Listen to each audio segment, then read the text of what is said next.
రాకా లోకంకి స్వాగతం. ఈ కంటెంట్ మీకు నచ్చినట్టయితే లైక్ చేయండి, మీ బంధుమిత్రులకు షేర్ చేయండి. ఇప్పటి వరకు సబ్స్క్రైబ్ చేసుకోకపోతే సబ్స్క్రైబ్ బటన్ని నొక్కండి, అదేవిధంగా బెల్ ఐకాన్ని కూడా నొక్కండి. మిత్రులారా, యోగిజీని చాలామంది ప్రశంసిస్తున్నారు. యోగిజీ యొక్క మోడల్ ఆఫ్ గవర్నెన్స్ కానీ, ఆయన పరిపాలించే తీరు కానీ, మాఫియాలను అణిచివేసిన తీరు కానీ, శాంతి భద్రతల్ని రక్షించినటువంటి తీరు కానీ, ఉత్తరప్రదేశ్ యొక్క ఆర్థిక స్థితిగతుల స్వరూప స్వభావాల్ని మార్చడంలో కానీ ఆయన చాలామంది పొగుడుతున్నారు. అయితే పగవాడి నోట ఆయన ప్రశంస వినడము కొంత ఆనందం కలిగిస్తుంది. పాకిస్తాన్లో యోగి ఆదిత్యనాథ్ యొక్క ఆర్థిక విధానాల్ని ప్రశంసించారు. ఇది ఏదో టీవీ డిబేట్లోనో చిన్నపాటి రౌండ్ టేబుల్లోనో కాదు, పాకిస్తాన్కి సంబంధించినటువంటి నేషనల్ అసెంబ్లీలో. నేషనల్ అసెంబ్లీ అంటే మన లోకసభతో సమానం.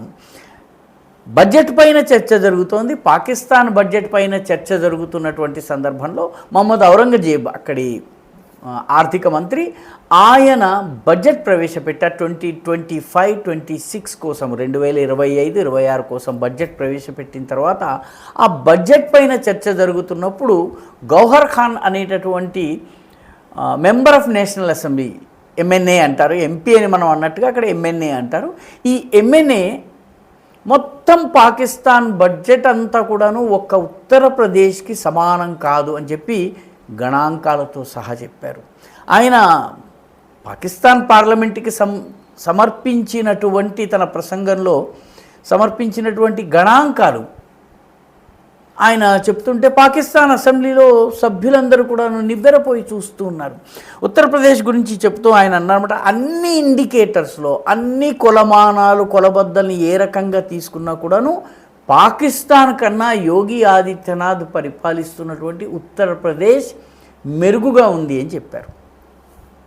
ఆయన మొత్తము పాకిస్తాన్ యొక్క బడ్జెట్ అంతా కలిపి $62 బిలియన్ అయితే, ఒక్క ఉత్తరప్రదేశ్ యొక్క బడ్జెట్ ఏదైతే ఉందో అది $97 బిలియన్ అని చెప్పి గౌహర్ ఖాన్ చెప్పారు.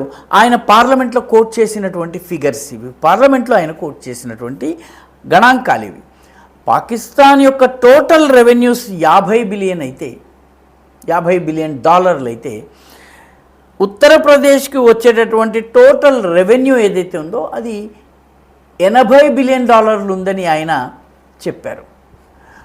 ఈ గణాంకాల్ని ఆయన నేషనల్ అసెంబ్లీలో చెప్పడమే కాకుండా అసలు యోగి మోడల్ ఏ రకంగా చూసినా కూడాను పాకిస్తాన్ యొక్క మోడల్ కన్నా బెటర్గా ఉంది అని చెప్పారు.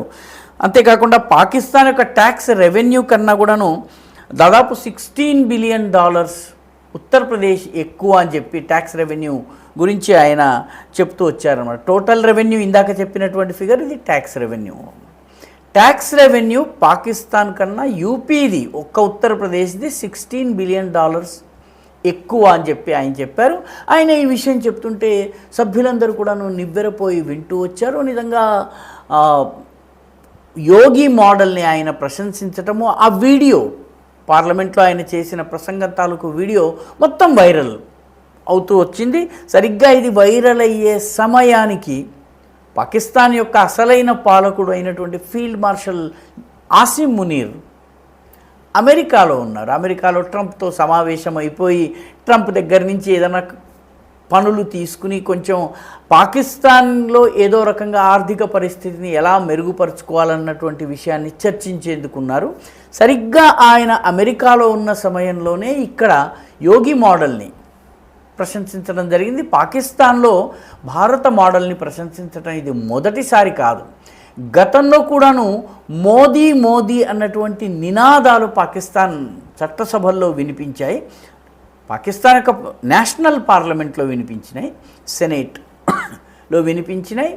ప్రభుత్వ పక్ష విపక్ష నాయకులు కలిసి మోదీ మోదీ అని నినాదాలు చేసినటువంటి సందర్భం కూడా ఉంది. సరిగ్గా ఆసిం మునీర్ అక్కడ ఉన్నటువంటి సమయంలోనే మరో సంఘటన కూడా జరిగింది. ఆ సంఘటన ఏంటంటే, బలూచ్ పోరాట వీరులు సింధ్ ప్రాంతంలోని జాకోబాబాద్ ప్రాంతంలో ఒక రైలు పట్టాలను రైలు దగ్గర బాంబును పెట్టి జఫర్ ఎక్స్ప్రెస్ని పట్టాలు తప్పేలా చేశారు. జఫర్ ఎక్స్ప్రెస్ పేరు మనకి గుర్తుండే ఉంటుంది. కొంతకాలం క్రితం, ఒక 2 నెలల క్రితము ఈ జఫర్ ఎక్స్ప్రెస్ని బలూచ్ వీరులు, పోరాట వీరులు ఏకంగా హైజాక్ చేసేశారు. 200 మందికి పైబడి పాకిస్తానీ జవాన్లను, ఆర్మీ సోల్జర్స్ని చంపేశామని చెప్పి ప్రకటించారు. వాళ్ళ పేర్లని, వివరాలని ప్రకటించారు. పాకిస్తాన్ ఇప్పటి వరకు చనిపోయిన వారిని చనిపోయినట్టుగా గుర్తించలేదు. ఈసారి పట్టాలు తప్పింది, 6 బోగీలు బోల్తా పడ్డాయి. మొత్తానికి అక్కడ ఒక 6 అడుగుల లోతైనటువంటి గుంట, బాంబు పేలుడు వల్ల గుంట ఏర్పడింది. ఒక 6 మీటర్ల పొడవైనటువంటి రైల్వే పట్టా కూడా విధ్వంసమైపోయింది. ఈ జఫర్ ఎక్స్ప్రెస్ పైన దాడి జరగడము ఇది 3వసారి. అంతకుముందు ఒకసారి క్వెటా రైల్వే స్టేషన్లో సరిగ్గా ఈ జఫర్ ఎక్స్ప్రెస్ బయలుదేరే సమయంలోనే బాంబు పేలుడు జరిగింది. పాకిస్తానీ సైనికులు చనిపోయారు. ఆ తరువాత కిడ్నాప్ సంఘటన జరిగింది. ఆ తర్వాత ఇప్పుడు తాజాగా ఈ సంఘటన జరిగింది. జఫర్ ఎక్స్ప్రెస్ని సరిగ్గా ఆసిమ్ మునీర్ అమెరికాలో ఉన్న సమయంలోనే బలూచ్ లిబరేషన్ ఆర్మీ టార్గెట్ చేసింది. అయితే సంఘటన మాత్రం జరిగింది జాకోబాబాద్లో, అది సింధ్ ప్రాంతంలో. బలూచ్, సింధ్ ఈ రెండింటి బార్డర్లో ఉన్నటువంటి ఏరియా జాకోబాబాద్. ఈ జాకోబాబాద్లోనే ఇటీవల భారతదేశానికి చెందినటువంటి మిసైళ్ళు భారీ విధ్వంసాన్ని సృష్టించాయి. మొత్తం మీద ఆసిమ్ మునీర్ అక్కడికి వెళ్ళడము, దుర్యోధనుడి పరిస్థితి అక్కడ ఇక్కడ ఆయన బయటకు వెళ్ళినటువంటి సమయంలోనే ఇంట్లో ఈగల మూతలాగా యోగి ఆదిత్యనాథ్ని పొగడటము, మొత్తం మీద ఆయనకి మింగుడు పడి ఉండదు. పాకిస్తాన్లో చాలామంది రాజకీయ నాయకులకు మింగుడు పడి ఉండదు.